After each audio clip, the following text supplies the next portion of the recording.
வணக்கம் நண்பர்களே, முக்கியமான ஒரு 2-3 டாப்பிக்கை இந்த பதிவில் பார்க்கலாங்க. ஃபர்ஸ்ட் டாபிக் என்ன அப்படின்னா, வெளியான அதிர்ச்சி ரிப்போர்ட் அப்படிங்கிறது முதல் டாபிக். எர்த் நெட்வொர்க்ஸ் அப்படிங்கிற ஒரு நிறுவனம் என்ன பண்ணியிருக்காங்கன்னா, இந்த இடி மின்னல் குறித்து அவங்க ஆய்வுகளை நடத்துவாங்க. இந்தியாவில் போன வருஷம் இந்த வருஷம் இருக்குது பார்த்தீங்களா, கடந்த 12 மாதத்தில் எவ்வளவு மின்னல்கள் தாக்கியிருக்கு அப்படின்னு சொல்லிட்டு அவங்க ஆய்வுகளை நடத்தியிருக்காங்க. அந்த ஆய்வில் என்ன சொல்லியிருக்காங்கன்னா, இந்தியாவை ஒவ்வொரு வருஷமும் 4 கோடிக்கும் அதிகமான மின்னல்கள் தாக்குது. அதில் அந்த 4 கோடி மின்னல்களில் 1 கோடியே 30 லட்சம் மின்னல்கள் இருக்குது பார்த்தீங்களா, மின்னல் வெட்டுகள். அது மேகத்தில் இருந்து பூமியை நேரடியாக தாக்கக்கூடிய அபாயகரமான தாக்குதல். 4 கோடி டோட்டலாக தாக்குது. அதில் 1 கோடியே 30 லட்சம் மின்னல் வெட்டுகள் ரொம்ப அபாயகரமானவை அப்படின்னு எர்த் நெட்வொர்க்ஸ் சொல்லியிருக்காங்க. ஒரு வருஷத்துக்கு மின்னல் தாக்கி மட்டும் இந்தியாவில் 2000 பேர்கிட்ட 2000க்கும் மேற்பட்டோர் இறந்து போகிறாங்க. இதுக்கான காரணம் என்ன தெரியுமா? வீடு சேதமாக இருக்கிறது, ரொம்ப ஸ்ட்ராங்காக இல்லாமல் இருக்கிறது ஒன்று. ரெண்டாவது என்ன அப்படின்னா, விழிப்புணர்வு பொதுமக்களுக்கு இல்லை அப்படின்னு குறிப்பிட்டிருக்காங்க. முக்கியமாக ரொம்ப அபாயகரமான மின்னல்கள் எந்த நேரத்தில் தாக்கும் அப்படின்னு சொல்லியிருக்காங்க. அதுக்காக தான் இந்த வீடியோ. பருவ காலங்கள் இருக்குது பார்த்தீங்களா, பருவ மழை காலம். இப்போ நம்ம தமிழகம் அப்படின்னா அக்டோபர் நவம்பர் நமக்கு ரெயின் சீசன். அப்போ மழை பெய்யுது அப்படின்னா அப்போ வரக்கூடிய மின்னல் இடியெல்லாம் இருக்குது பார்த்தீங்களா, அது டேஞ்சர் தான். ஆனால் அதை விட எது தெரியுமா டேஞ்சரு? எதிர்பாராத நேரத்தில் மழை பெய்யுது பார்த்தீங்களா, திடீர்னு வெயில் அடிக்கும், டக்குன்னு கிளைமேட் சேஞ்ச் ஆகி பயங்கரமான காற்று, அப்போ மழை மின்னல்லாம் வருதுல்ல, குறிப்பாக அந்த கோடை காலங்களில் மழை வருது பார்த்தீங்களா, அதெல்லாம் அதை விட டேஞ்சரு அப்படின்னு சொல்லியிருக்காங்க. அந்த கோடை காலங்களில் வரக்கூடிய மழையில் இடி மின்னல் அப்போ தான் அதிக ஆபத்துகள் ஏற்படுது அப்படின்னு எர்த் நெட்வொர்க்ஸ் குறிப்பிட்டிருக்காங்க. ஒரு விழிப்புணர்வு. முக்கியமாக இடி மின்னல் அப்படின்னாலே நம்ம வெளியே போகக்கூடாது, தவிர்க்கணும். குறிப்பாக கோடை காலங்களில் பெய்யக்கூடிய மழையப்போ நம்ம வெளியே போகிறத டோட்டலாக தவிர்க்கணும் அப்படிங்கிறதுக்காக தான் இந்த ஃபஸ்ட்டு டாப்பிக்கு. இது முதல் டாப்பிக்கு. ரெண்டாவது டாபிக் என்ன பார்க்க போகிறோம் அப்படின்னா, ஆந்திரா கவர்மெண்ட் இருக்காங்க பார்த்தீங்களா, அவங்க என்ன டிசிஷன் எடுத்திருக்காங்க தெரியுமா? ஆகஸ்ட் 15ஆம் தேதியிலிருந்து ஆந்திர பிரதேசத்தில் இருக்கக்கூடிய பெண்களுக்கு இலவச பஸ் பயணம், ஆந்திராவுடைய பார்டர் வரைக்கும் அவங்க ஃப்ரீயாக பஸ்ஸில் ட்ராவல் பண்ணிக்கலாம் பெண்கள் அப்படின்னு சொல்லிட்டு இப்போ ஆந்திரா கவர்மெண்ட்டை அறிவிச்சிருக்காங்க. ஆகஸ்ட் 15ஆம் தேதியிலிருந்து. ஒரு சந்தோஷம் என்ன அப்படின்னா, பரவாயில்ல, நல்ல ஒரு நேஷனலிசம் பேட்ரியாட்டிசம் அதிகமாக பேசக்கூடிய ஒரு இடமாக நீங்கள் ஆந்திராவுடைய அந்த கலைத்துறையை நீங்கள் பார்க்கலாம். ஆந்திராவுடைய சினிமா துறையெல்லாம் இருக்குது பார்த்தீங்களா, அவங்க இந்த நேஷனலிசம் அதிகமாக பேசக்கூடிய படங்கள்லாம் அதிகமாக எடுக்கிறாங்க. ஓகே, இதை நம்ம ஒரு வகையில் பாராட்டணும். பாருங்கள், அந்த திட்டத்தையே பார்த்தீங்கன்னா ஆகஸ்ட் 15ஆம் தேதியிலிருந்து நாங்கள் இதை லான்ச் பண்ணுறோம் அப்படின்லாம் சொல்லியிருக்காங்க. இது சந்தோஷமான விஷயம். ஆனால் வருத்தமான விஷயம் என்ன அப்படின்னா, இதில் உடன்பாடு இல்லை. இது மாதிரி இலவச பயணம் அப்படிங்கிறதுல பேசிக்காகவே உடன்பாடு இல்லை. காரணம் என்னென்னா, இப்போ நீங்கள் தமிழ்நாடு கவர்மெண்ட்டை எடுத்துக்கலாம், கர்நாடகா கவர்மெண்ட்டை எடுத்துக்கலாம்.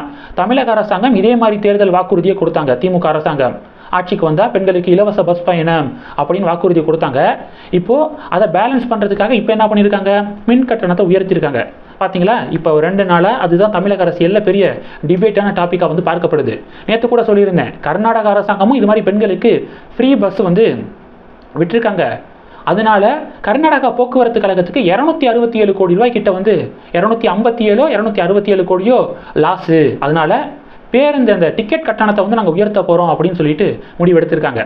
இதுக்கு பருத்தி மூட்டை குடோன்லேயே இருக்கலாம்ல, எதுக்கு இது மாதிரி திட்டங்கள் எல்லாம் நாங்கள் அதை பண்ணுறோம், இந்த இலவசத்தை கொடுக்குறோம், அந்த இலவசத்தை கொடுக்குறோம் அப்படின்னு சொல்லிட்டு அதை பேலன்ஸ் பண்ணுறதுக்காக மக்களே சஃபர் பண்ணுற மாதிரி, மக்கள் அன்றாட தேவைகளுக்கான அந்த சார்ஜ் எல்லாத்தையும் கூட்டுறது, மின் கட்டணத்தை கூட்டுறது, பால் வரியை உயர்த்துறது, சொத்து வரியை உயர்த்துறது, இதுக்கு அந்த இலவசங்கள் கொடுக்காம இருக்கலாம் அப்படிங்கிறதா நிறையா மக்களுடைய கோரிக்கையாக இருக்குது. அதனால் ஆந்திராவும் இது மாதிரியான ரூட்டை ஃபாலோ பண்ண வேண்டாம். இப்படி ஃப்ரீ ட்ராவல் கொடுக்கறதுக்கு பதிலாக இது மாதிரி இந்த சார்ஜெல்லாம் இருக்குது பார்த்தீங்களா, டேக்ஸ் எல்லாம் உயர்த்தாமல் அது கண்ட்ரோலில் வச்சுருந்தாலே, விலைவாசி உயர்வை கட்டுப்பாட்டில் வச்சுருந்தாலே அது மக்களுக்கு ரொம்ப யூஸ்ஃபுல்லாக இருக்கும் அப்படிங்கிறதான் என்னுடைய பார்வை. இது ரெண்டாவது டாப்பிக்கு. கடைசி டாபிக் என்ன பார்க்க போகிறோன்னா, இந்தியன் 2 படம் இருக்குது பார்த்தீங்களா, அது எதிர்பார்த்ததை விட பலத்த அடி அப்படின்னு சொல்கிறாங்க. படத்தில் சித்தார்த் இருக்காரு அப்படிங்கிறது தெரிஞ்ச உடனேயே படம் நிச்சயமாக அடி வாங்கும் அப்படின்னு எல்லாம் கெஸ் பண்ணிட்டாங்க.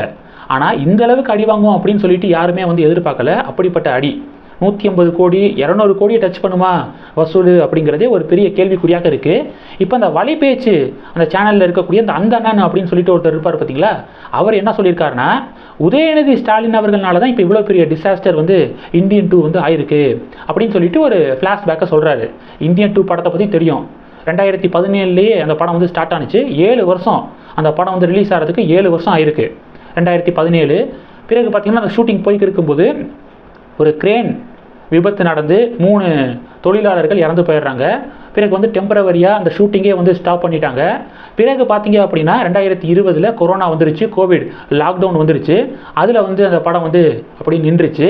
அடுத்து 2021 கமலஹாசன் அவர்கள் வந்து அரசியலில் வந்து நான் வந்து சட்டமன்ற தேர்தலை வந்து நான் வந்து சந்திக்க போகிறேன், அதனால எனக்கு கொஞ்சம் கேப்பு வேணும், நான் வந்து அரசியலை வந்து கான்சன்ட்ரேட் பண்ணணும், ஏன்னா பார்ட் டைம் அரசியல்வாதியாக தானே இருந்தார் கமலஹாசன் அவர்கள் இருக்கார். அப்போ எனக்கு வந்து இப்போ வந்து கேப் வேணும் அப்படின்னு சொல்லிட்டு அவர் வந்து ஒரு முட்டுக்கட்டை போட்டு டோட்டலாக அப்படியே படமே கிடப்பில் வந்து போட்டாச்சு.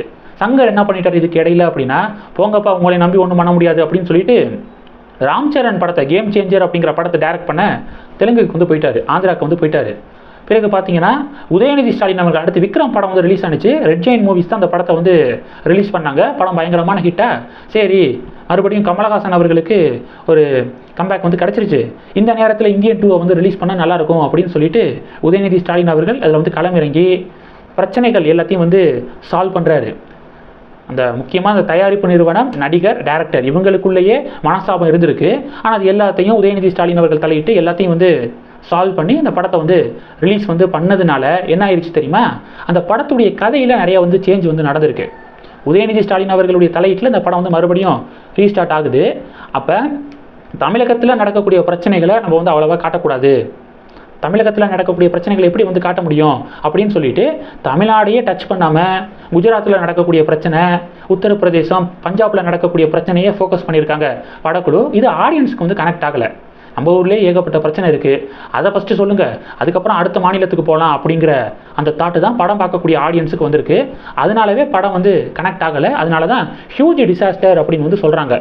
உதயநிதி ஸ்டாலின் அவர்கள் இதில் இன்வால்வ் ஆகாமல் இருந்திருந்தார் அப்படின்னா படமே ரீஸ்டார்ட் ஆகிருக்காது, அப்படியே கிடப்பில் தான் போடப்பட்டிருக்கும், இன்னும் படம் வந்து ரிலீஸ் ஆகிருக்காது. அவர் வந்ததுனால தான் படம் ரிலீஸ் ஆனிச்சு. ரிலீஸ் ஆன படமும் அந்த கதையில் வந்து ரொம்ப ஸ்ட்ராங் இல்லாதனால படம் வந்து வாஸ் அவுட் ஆயிடுச்சு அப்படின்னு சொல்லிட்டு அந்த வலைபேச்சு அந்தணன் வந்து பேட்டி வந்து கொடுத்துருக்காரு. இது வந்து சமூக வலைதளத்தில் வைரலாக ஷேர் ஆகுது. பாஜகவினர் இந்த வீடியோவை ரொம்ப வைரலாக வந்து ஷேர் பண்ணுறாங்க. இந்த டாபிக்ஸ் எல்லாத்தையும் பற்றி உங்களுடைய பார்வைகளை மறக்காமல் கமெண்ட் பண்ணுங்கள். இந்த வீடியோ பிடிச்சிருந்துச்சுன்னா லைக் பண்ணுங்கள், ஷேர் பண்ணுங்கள், மறக்காமல் நம்ம சேனலை சப்ஸ்கிரைப் பண்ணுங்கள். மேலும் நம்ம சேனலுக்கு சப்போர்ட் பண்ணணும் அப்படின்னு ஆசைப்பட்டீங்கன்னா நான் பேசக்கூடிய வீடியோக்கு கீழே நன்றி அப்படிங்கிற ஆப்ஷன் இருக்குது, அதை கிளிக் பண்ணி உங்களால் முடிந்த தொகையை சேனல் வளர்ச்சிக்காக கொடுத்து உதவி செய்யலாம். இல்லை ஜாயின் பட்டனை கிளிக் பண்ணி நம்ம சேனலுக்கு மெம்பராக வந்து ஆகலாம். நன்றி, ஜெய் ஹிந்த்.